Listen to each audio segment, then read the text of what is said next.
So this is an update. We are roughly about 14 hours after the twin major earthquakes, struck Venezuela. So roughly around 6 p.m. yesterday evening, two major earthquakes, how I reported in my other video, a 7.2 and a 7.5 magnitude struck near Caracas, Venezuela. As of right now, what you guys are seeing on the screen is actually the latest news. We have roughly, and again, this is going to change unfortunately, but 164 people that have been accounted, or bodies at this point, casualties, unfortunately, and over 900 people that have been injured by the earthquakes. Now, one thing I would like to point out is the fact that this information is coming in very, very slow. In part of this, it has to do with the fact that a lot of areas that they were hit the most or the worst are still very incommunicated.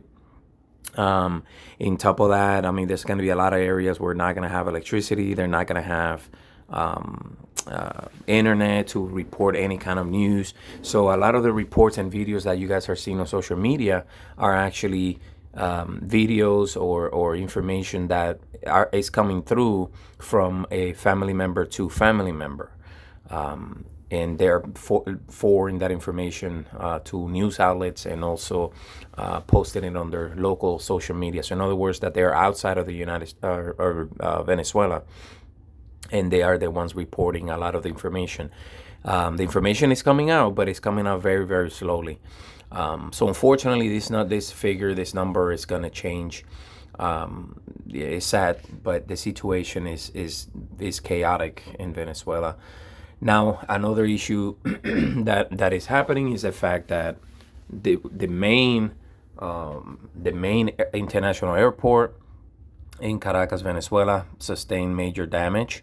So that's going to make rescue operations a lot more difficult, because even though that the international community is already offering help, it's offering personnel and tools and supplies, where are they going to land? I mean, that's the question. So that's part of another issue that is happening with all the international help that it has been offered. I mean, you got countries like the United States, Mexico, Israel, El Salvador, Dominican Republic, Qatar. There's a lot of countries that has to show the support to the Venezuelan people. Now, let's take a further down read here, because this is the latest news that have come as of this morning. So basically, again, part of how slow the information is being broadcasted is in part due to the limiting factor of the censorship that the government has on social media and media outlets such as X. And this is that's basically what you guys are seeing here, how the people of Venezuela are asking the government, restore full access to social network. I mean, this is basically how they can communicate with family members and broadcast all the information out to the world of what is happening in Venezuela right now. This is some good news here as well. Venezuelan provider says internet, telephone, and TV services will be free for 48 hours. I mean, it's not a lot, but at least it's a couple days that people don't have to worry about paying for the services. And hopefully the services they can rely on it, so that way they can contact their family members. There was a website that it was actually, I think it's in Spanish. I believe it's Desaparecidos Venezuela or something like that. And what that website does is people can put their names and information of their family members that they have not been able to reach.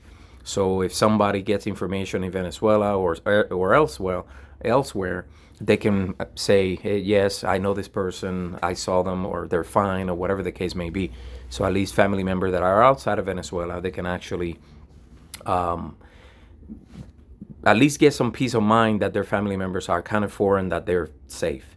Now, as of probably about 40 minutes ago, The latest update was that there's over 12,000 people reported missing. About 700 of them have been accounted for. So 12,000 people, obviously, that's a lot of people. Now, that doesn't mean that they're unfortunately dead or anything like that, but that they have not been able to reach to them or reach out to them and communicate with them. That's why they're reported missing. Now, again, this is a good thing that the U.S. government is actually providing help to Venezuela. More information. Chevron says that all of its Venezuelan employees are accounted for, so that's actually good news. And then let me take a quick look here. This is the U.S. Geological Center.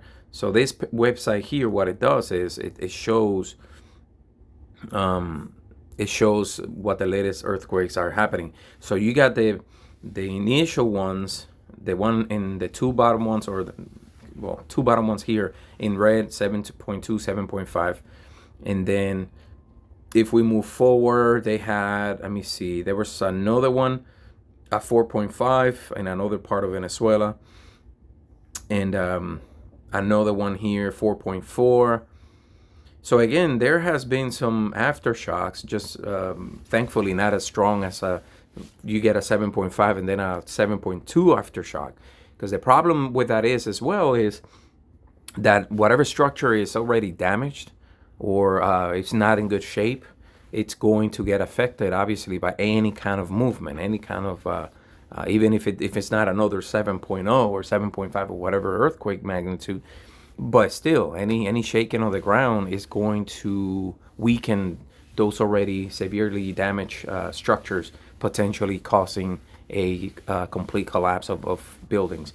I've seen some videos on social media, and literally there's a lot of buildings reduced to rubble in Venezuela, in Caracas, and other parts which have been affected the worst. The epicenter, it was west of Caracas, so that part there is the part that is very incommunicated as we speak right now.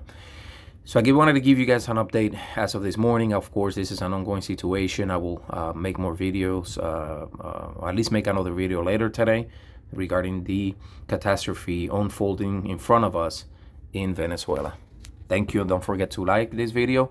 That we need to get this information out to as many people as possible. Don't forget to subscribe as well and follow me for more weather content. Thank you, guys.